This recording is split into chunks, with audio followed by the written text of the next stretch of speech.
As you've been hearing, Gardaí are investigating the murder of a Ballymun woman in her 50s that has left the community in a state of shock, and 12 stab wounds and a frenzied attack.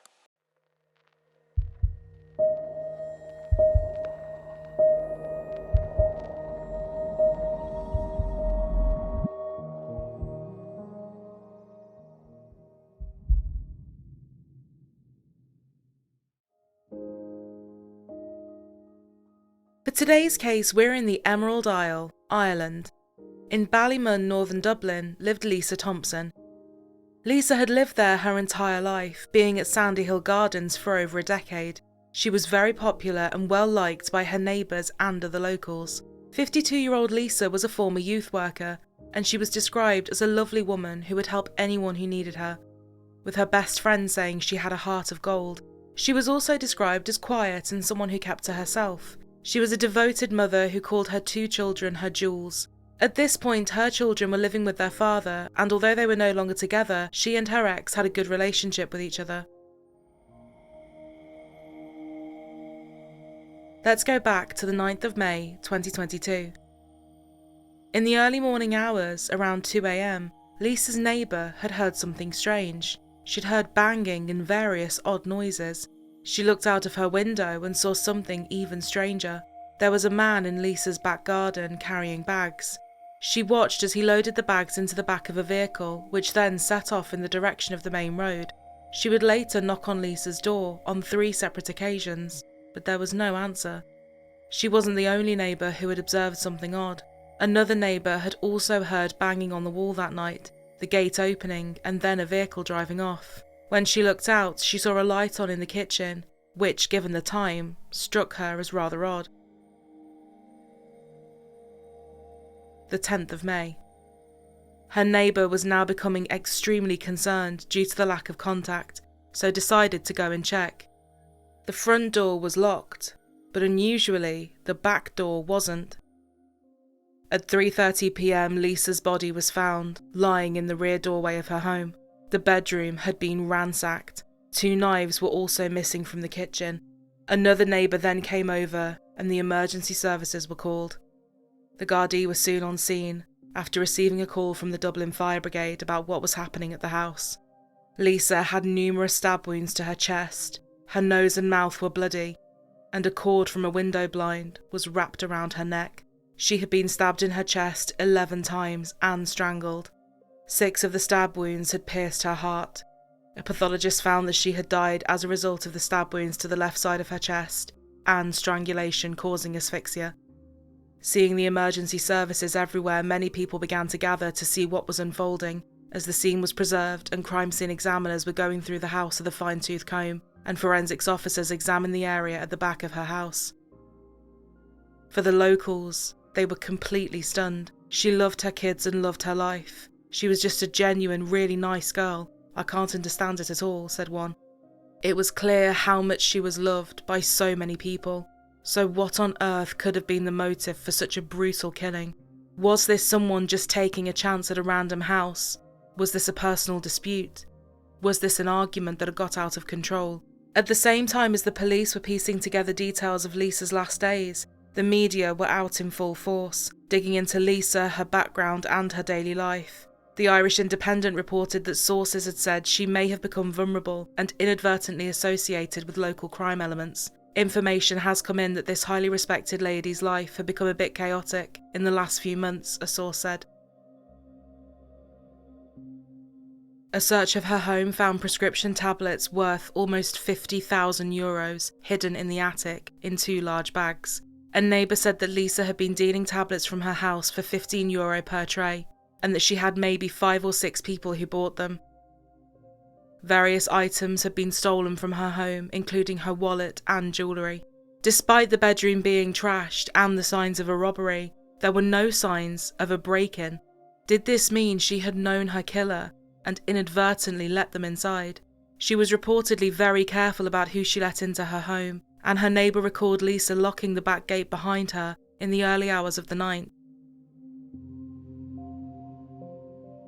A vigil was held and many people gathered to sign a book of condolences and candles were lit. The organiser, Glenda Harrington, said it was a huge shock. The reason we did this is we feel like there's a lot of focus on what happened to Lisa and the tragic way that she died, and I don't think the focus was on Lisa as a person, and as a community we wanted to rally around Lisa and show her support. Many women in the area were in fear, worried that the killer could strike again.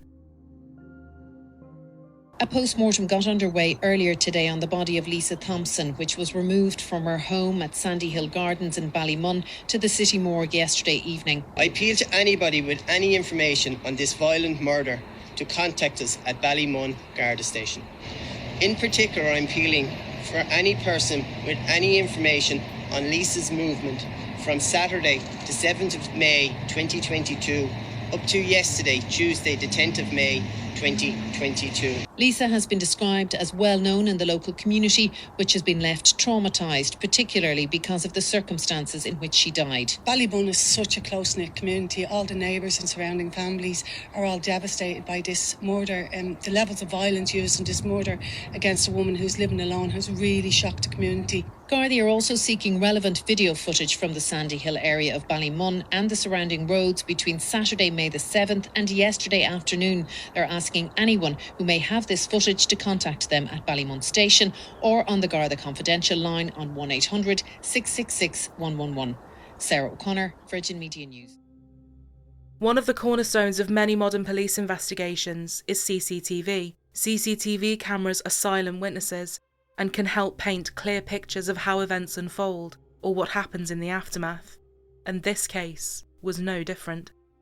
At 2:28 a.m, a Hyundai being driven by a female with a male in the passenger seat was seen travelling down into Sandy Hill Gardens. At 2:50 a.m, the man was seen leaving the house, but via the back door, and he was carrying something with him. He got into the waiting vehicle, which then drove off. The car was then driven into the Applegreen service station on St Margaret's Road at 3:04 a.m, with the male still in the passenger seat. He was going through a red wallet and a red pillowcase, putting items in his pockets. At 3:23 a.m, he exited the vehicle and walked towards the hatch, where he counted the money out. The car then drove off at 3:40 a.m. 24 minutes later, the car came back and parked up. The driver then got out and opened the boot, and the man got into the driver's side, and he appeared to be holding something. It then left at 4:48 a.m. The worker who had dealt with the male at the hatch would later say that the man had dove tattoos on his hands and a very sinister vibe. He said he had a bit of energy and seemed happy despite the time of day. He said he poured bands and a gemmed ring into the tray and told him he could buy it all for €800, but that it was worth 3,000. I looked at it real quick and I said I wasn't interested. I remember gems, seeing a green or red gem and a few more bands, the man said. He asked him his name, but the man just said he would see him around. Clearly he did something wrong to be showing me rings at 2 a.m. in the morning at a petrol station, he said. He said the man and woman spent roughly 40 minutes there and appeared to clean or shake out the mats from the car. The car and its occupants were obviously the key to this case, so they hunted for them on other CCTV footage, and they soon found them at the Clayton Hotel at Dublin Airport. Further investigations found Lisa's driving licence on a slip road on the 10th of May, and the car that had been seen on the CCTV footage could easily have been in that area. A search of wasteland beside the Applegreen service station uncovered Lisa's keys and medication in her name. Detective Garda Cathal Connolly had been posted to Ballymun Garda Station for 16 years, and during his time there he came to know the residents and locals well. On the 15th of May he viewed various clips of CCTV, and in one of them he recognised the man. He said that since 2005 he had met this man several times through his work in the police, and he was under no doubt it was him in the footage. Sergeant Michael Harkin said he too recognised the man. He too had had various run-ins with him, and knew the minute he saw him who it was. He had been recognised due to his stature, his tattoos, and the distinctive way in which he walked. It would emerge that this man was actually known to Lisa. Brian McHugh had had a casual fling with her in the year before her death.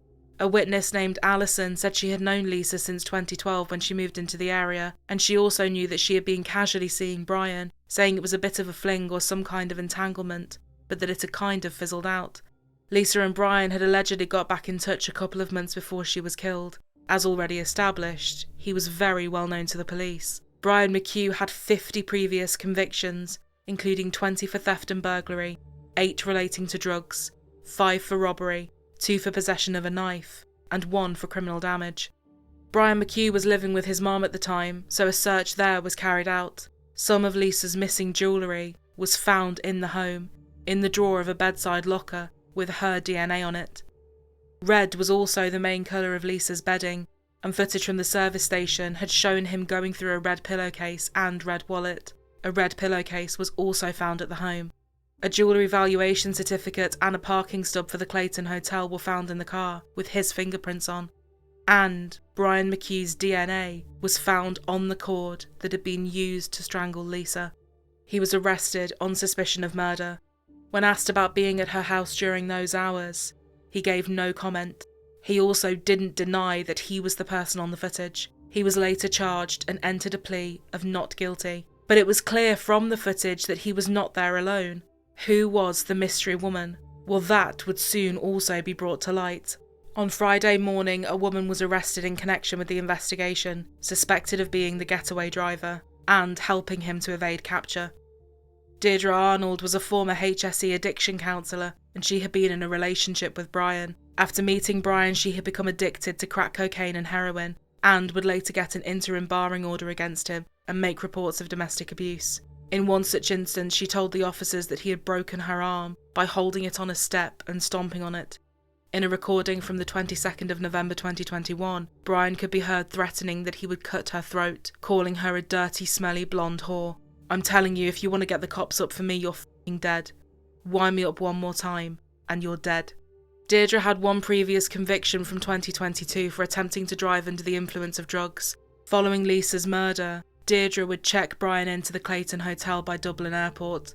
She also allowed for her vehicle to be used to get rid of things that had been taken from her home.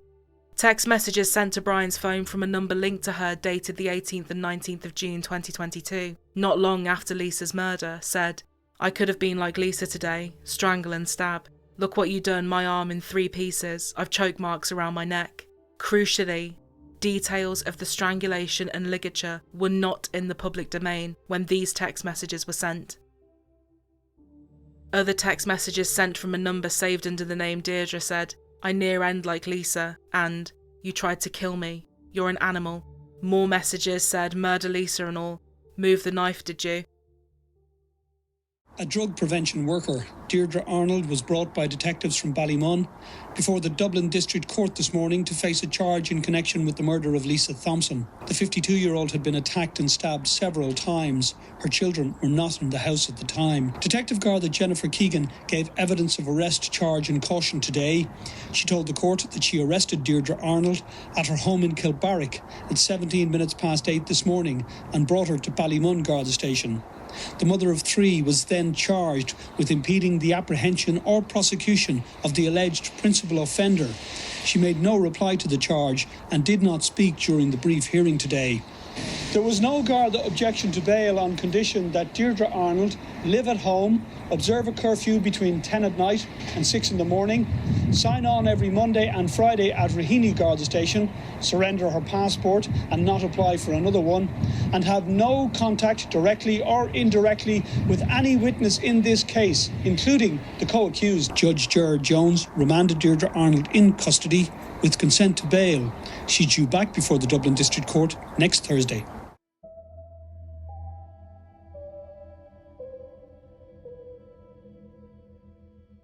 This was obviously painting a very dark picture about what had happened, but it would be for a jury to decide, and they would both be tried separately. A pre-trial ruling was made that the evidence from the 2 officers who said they had recognised Brian from the CCTV taken from near Lisa's home should not be included due to their involvement in the investigation. But in what was reportedly the first appeal of its kind, this was overturned by the Court of Appeal, and the evidence was restored and would be presented to the jury.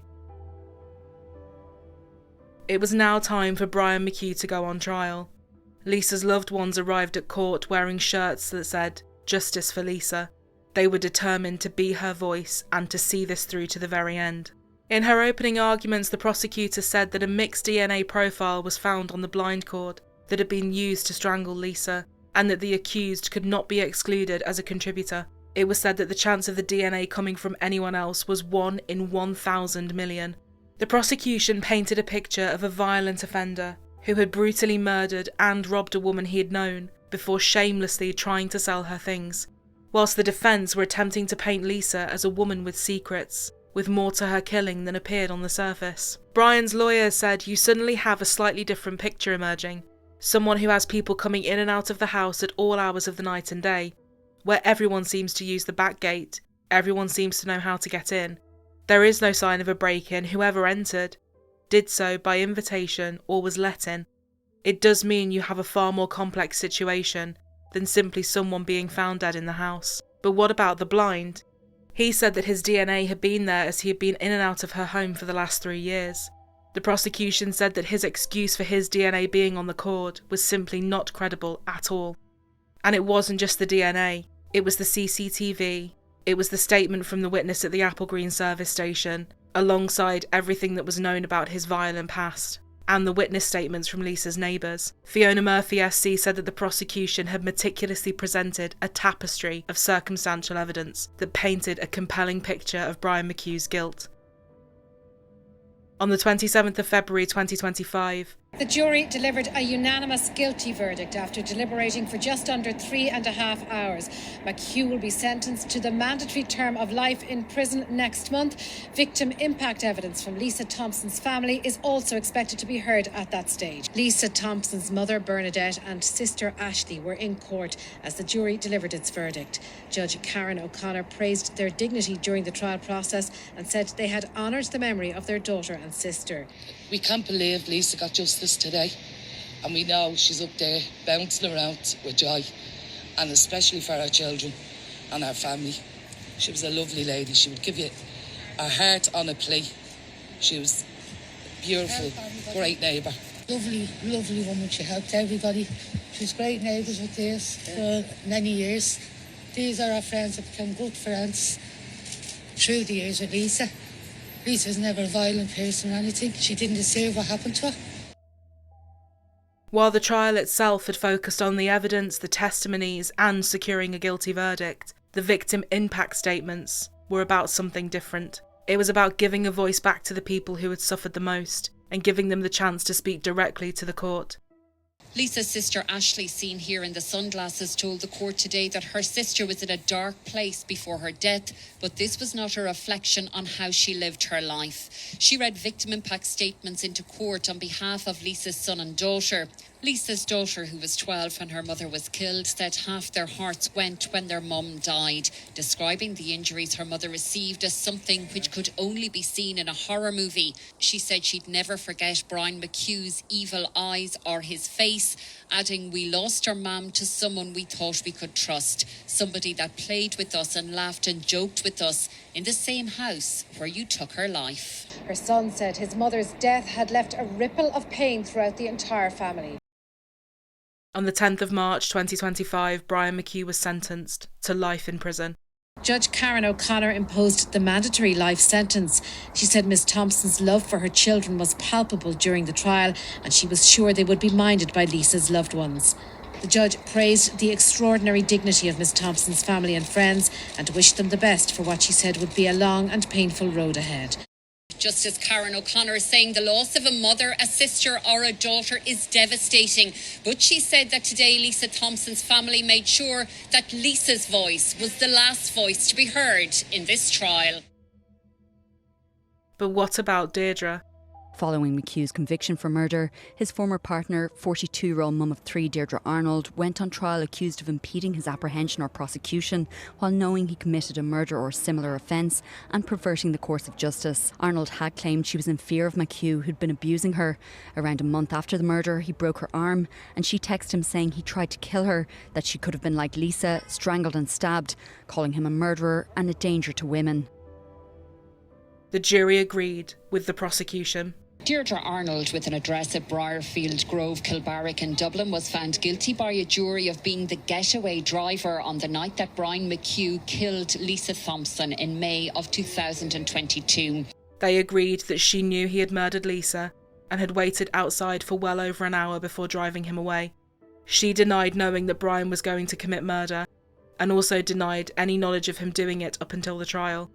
The judge said he had found this difficult to accept given the text sent between her and Brian. She was to remain on bail pending sentencing. He sentenced her to 3 years behind bars with the final 12 months suspended. And at her sentencing hearing today, a victim impact statement was read out on behalf of Lisa Thompson's 15-year-old daughter, who told Arnold, maybe McHugh did abuse you, maybe you were scared, but that doesn't make you innocent. You had a choice and you chose to be part of something unforgivable. She described being out playing before her whole world was shattered, telling Arnold, you wouldn't understand the pain you brought into our world after you brought him to a house that was once full of love and laughter. Adding, I hope every time you close your eyes, the silence of the night reminds you of how you silenced my mother's voice. Defence counsel Patrick Gageby said that Deirdre Arnold now accepts the verdict and the matter will rest here, adding that she's written a letter to Lisa Thompson's family acknowledging that her actions, no matter how unintentional, became part of something that caused great hurt, and for that she's truly sorry. Lisa Thompson's life was cut short in the most brutal of ways, and her life was taken by someone she knew. Although she had faced challenges and periods of darkness, she remained devoted to her children. Her love for them was constant, and they were always at the centre of her world. Lisa had so much more to do, so much more to see, and her story should never have ended like this. The most painful truth is that her children now carry an unbearable trauma, a loss that will shape their lives forever.